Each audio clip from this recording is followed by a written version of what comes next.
प्यारे शिव भक्तों, जय श्री कृष्ण। राधे राधे प्रिय दर्शकों। जो औरतें कपड़े खोलकर नहाती हैं, उसके जीवन में इसका क्या असर पड़ता है? चलिए एक सच्ची घटना के माध्यम से इसे जानते हैं, जिसे सुनकर आपका रूह कांप जाएगा। मित्रों, इस वीडियो में एक सच्ची घटना के माध्यम से आपको बताया जाएगा कि जो स्त्री निर्वस्त्र होकर नहाती है, उसके साथ ऐसा क्या होता है। साथ ही यह वीडियो आपको बहुत अच्छी जानकारी और सीख देकर के जाएगी। तो चलिए मित्रों, आपका कीमती समय बर्बाद ना करते हुए अब सीधे कहानी पर ही पहुंचते हैं। मित्रों, एक समय भगवान विष्णु मां लक्ष्मी के साथ हरिद्वार में घूम रहे थे। लक्ष्मी माता ने देखा कि समस्त मनुष्य गंगा में नहा नहाकर हर हर गंगे कहते चले जा रहे हैं, परंतु सभी दुखी और परेशान हैं। प्रिय दर्शकों, अगर आप यह कहानी सुन रहे हैं तो पूरा सुनिए, क्योंकि आधा अधूरा जन कभी किसी के लिए सही नहीं होता।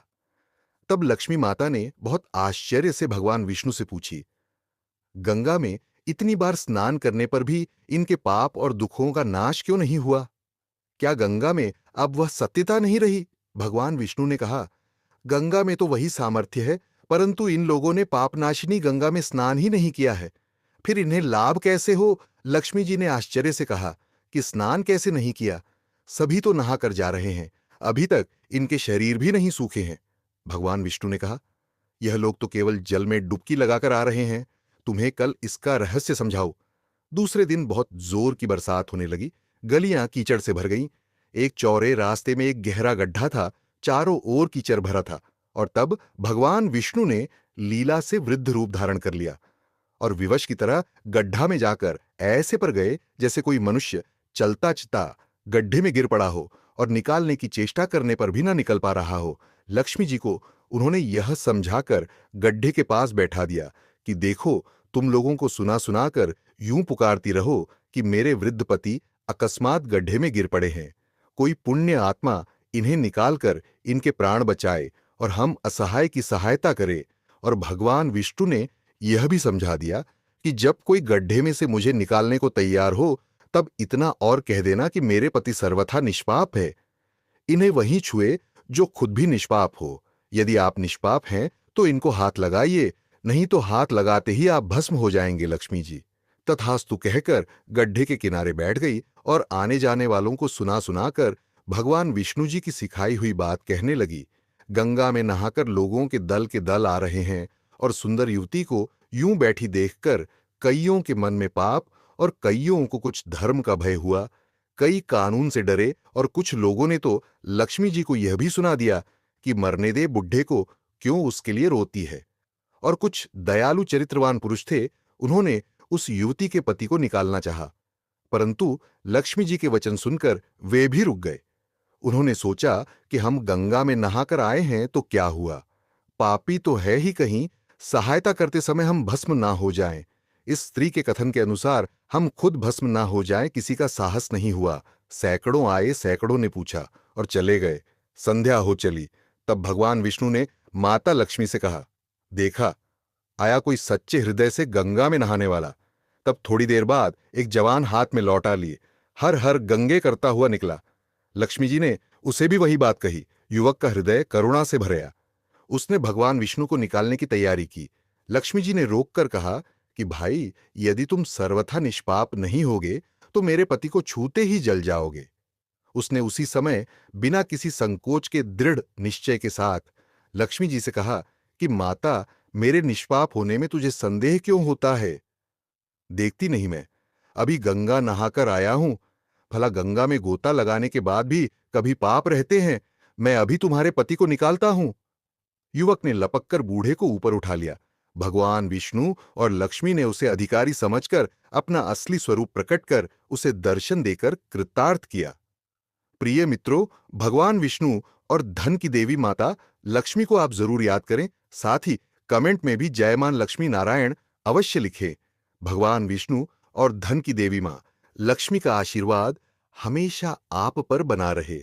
आपके घर में धन की कभी कोई कमी ना रहे, आपका घर हमेशा खुशियों से भरा रहे। दोस्तों, तब भगवान विष्णु जी ने माता लक्ष्मी से कहा कि इतने सारे लोगों में से इस एक ने ही गंगा स्नान किया है। इसी दृष्टांत के अनुसार जो लोग बिना श्रद्धा और विश्वास के केवल दंभ के लिए गंगा स्नान करते हैं, उन्हें वास्तविक फल नहीं मिलता। परंतु इसका यह मतलब नहीं कि गंगा स्नान व्यर्थ जाता है। गंगा स्नान का बहुत पुण्य भी है। इसके बाद भगवान विष्णु जी ने माता लक्ष्मी जी से कहा, अब मैं आपको वह 12 बातें बताता हूं। जो भी मनुष्य इन 12 बातों को नहाते समय ध्यान में रखता है, वह कभी भी दुखी नहीं रहता है। उसके घर में मां लक्ष्मी का वास होता है, उसके घर में अपार धन आता है, घर में कभी भी लड़ाई झगड़ा नहीं होते हैं, उसका पूरा परिवार हंसी खुशी जीवन व्यतीत करता है। तब माता लक्ष्मी ने कहा, हे भगवान, आप हमें यह 12 बातें बताइए। इसके बाद भगवान विष्णु उन बातों को बताना शुरू कर देते हैं और माता लक्ष्मी बहुत ध्यान से सुनने लगती है। दोस्तों, यह 12 बातें आप लोग भी बिल्कुल ध्यान से सुनना। इसके बाद भगवान विष्णु कहते हैं, प्रिय, यह 12 बातें बताने के बाद मैं आपको एक बात और बताऊंगा। जो औरतें कपड़े खोलकर स्नान करती है, उनके लिए यह बात बहुत ही महत्वपूर्ण है। तो हे लक्ष्मी, आप इस बात को बहुत ही ध्यान से सुनना। तभी विष्णु जी अपनी वाणी को शुरू कर बताने लगते हैं। समस्त पापों का नाश करने वाली गंगा नदी में स्नान करना बेहद शुभ फलदायी माना जाता है। इसके साथ ही गंगा स्नान के बाद दान करने का भी खास महत्व है। ऐसी मान्यता है कि जो लोग गंगा नदी में पवित्र डुबकी लगाते हैं, उन्हें अपने पिछले बुरे कर्मों से छुटकारा मिल जाता है और उन्हें सभी कष्टों से मुक्ति मिल जाती है। इसके साथ ही गंगा नदी के पास दिया जलाना भी अत्यधिक फलदायी माना गया है। भगवान विष्णु आगे इंसान के पापों के बारे में बताते हुए कहते हैं, मां गंगा को मोक्ष दयनीय के रूप में माना जाता है।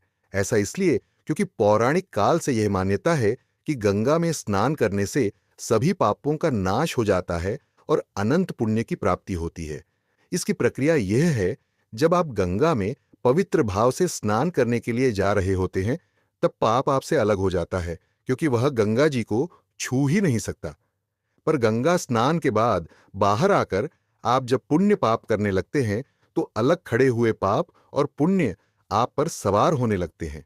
इसलिए इंसान को कभी गंदे कर्म नहीं करने चाहिए। दोस्तों, माता लक्ष्मी एक प्रश्न को लेकर बहुत परेशान होती है, तो भगवान विष्णु से पूछती हैं कि आखिर मनुष्य अपने घर में गंगा जल का छिड़काव क्यों करता है, इससे क्या होता है? यह सुनकर भगवान विष्णु कहते हैं, गंगा के जल को घर में सूर्य या चंद्र ग्रहण के समय छिड़कने से ग्रहण का नकारात्मक प्रभाव खत्म हो जाता है। किसी भी मांगलिक कार्यक्रम में घर यज्ञ वेदी या किसी स्थान को शुद्ध करने के लिए गंगा जल का प्रयोग किया जाता है। गंगा का पानी इतना शुद्ध होता है कि इसे पीने से सभी तरह के रोग और शोक मिट जाते हैं। घर में समय समय पर गंगा जल का छिड़काव करना चाहिए। ऐसा करने से गृह क्लेश दूर होने लगती है और परिवार के सदस्य तरक्की करते हैं। फिर माता लक्ष्मी भगवान विष्णु से अपना अगला प्रश्न पूछते हुए कहती है, आखिर लोक पर भगवान की मूर्ति को जल में क्यों विसर्जित किया जाता है? इस प्रश्न का उत्तर देते हुए भगवान विष्णु अपनी कथाएं सुनाते हैं और कहते हैं, त्रेता युग के समय भगवान श्री राम ने भी जल समाधि के द्वारा वापस देवलोक आए थे। मान्यता है कि जब जल में देव प्रतिमाओं को विसर्जित किया जाता है, तो देवी देवताओं का अंश मूर्ति से निकलकर वापस देवलोक में चला जाता है, यानी परम ब्रह्म में परमात्मा लीन हो जाते हैं। यही कारण है कि देवी और देवताओं की मूर्तियों और निर्मल को जल में विसर्जित किया जाता है। माता लक्ष्मी भगवान विष्णु से एक और प्रश्न पूछती है कि आखिर पृथ्वी लोक पर इंसान के मृत्यु के बाद अस्थियां को गंगा जल में ही विसर्जित क्यों किया जाता है? तब भगवान विष्णु कहते हैं कि इसका भी बिल्कुल वही वजह है कि मनुष्य की अस्थियां जितने समय तक गंगा जल में रहती हैं, उतने समय तक वह स्वर्गलोक में रहता है। सभी प्राणियों की हत्या करने वाले की अस्थियां गंगा जी में गिरने पर वह भी दिव्य विमान पर चढ़कर देवलोक को जाता है। इसलिए माता पिता सहित परिवार के सदस्यों की मृत्यु पर उनकी अस्थियां का विसर्जन गंगा में जरूर करना चाहिए, क्योंकि गंगा नदी में अस्थियां प्रवाहित करने से मृत व्यक्ति को स्वर्ग की प्राप्ति होती है। ऐसा इसलिए क्योंकि भागीरथ माता गंगा को स्वर्ग से ही पृथ्वी पर लाए थे। ऐसे में जिस भी व्यक्ति की अस्थियां गंगा में बहाई जाती हैं, उसकी आत्मा को स्वर्ग लोक में रहने और वहां के आनंद उठाने का मौका मिलता है। इसके बाद भगवान विष्णु जी ने माता लक्ष्मी जी से कहा, अब मैं आपको वह 12 बातें बताऊंगा कि जो भी औरतें कपड़े खोलकर स्नान करती हैं, उसके साथ क्या होता है। उसके लिए यह बात बहुत ही महत्वपूर्ण है। जो भी मनुष्य इन 12 बातों को नहाते समय ध्यान में रखता है, वह कभी भी दुखी नहीं रहा कहता है। उसके घर में मां लक्ष्मी का वास होता है, उसके घर में अपार धन आता है, घर में कभी भी लड़ाई झगड़ा नहीं होते हैं, उसका पूरा परिवार हंसी खुशी जीवन व्यतीत करता है।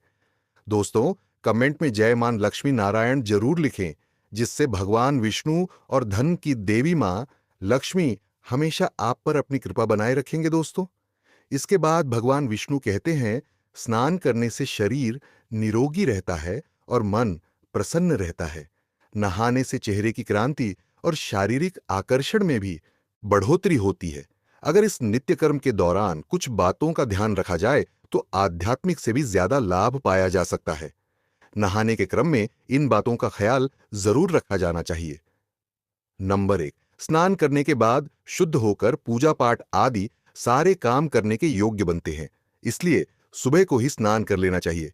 नंबर 2, शास्त्रों में कहा गया है कि स्नान करने से इन 10 गुणों की प्राप्ति होती है। रूप, तेज, बल, पवित्रता, आयु, आरोग्य, निर्लोह का नाश, तप और मेधा। नंबर 3, धन, पुष्टि व आरोग्य और स्वास्थ्य चाहने वालों को हर मौसम में और हर दिन स्नान करना चाहिए। नंबर 4, शास्त्रों में कहा गया है कि सुबह स्नान करने से पाप का नाश होता है और पुण्य मिलता है। ऐसा कहा गया है कि सुबह नहाने वालों के पास नकारात्मक शक्तियां नहीं भटकती, इसीलिए सुबह स्नान करना ही उचित है। नंबर 5, बीमारी के हालत में सिर के नीचे से ही स्नान करना चाहिए। गीले कपड़े से शरीर को पोंछ लेना भी एक तरह का स्नान ही कहा गया है। नंबर 6, सुबह की लालिमा छाने से पहले ही स्नान लेना श्रेष्ठ माना गया है। नंबर 7, तेल लगाकर और देह को मलमल कर नदी में नहाना मना है।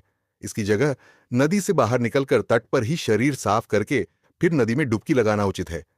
नंबर 8, जिन घाटों पर कपड़े धोए जाते हैं वहां का जल अपवित्र माना गया है, इसलिए वहां से कुछ दूर हटकर ही नहाना चाहिए।